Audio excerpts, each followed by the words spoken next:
How to share a video from GoPro Quik to Instagram. First of all, open the app on your device to get started. Next, navigate to the Studio tab located at the bottom of the screen and carefully select the video you want to share from your media library. After that, tap on the share icon, which is usually found at the top of the screen. Then choose the share media option. From the list of available sharing options, select Instagram to proceed with sharing your video. You might be prompted to choose between posting to your Instagram feed, story, or reels. Pick the option that best fits how you want your audience to see your content. The app will then automatically open Instagram with your selected video already prepared and ready to be posted. Once in Instagram, you can add captions, hashtags, location tags, or make any final edits before sharing.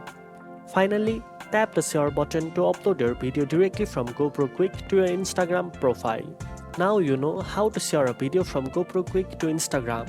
If you found this video helpful, don't forget to like, share and subscribe for more editing tips.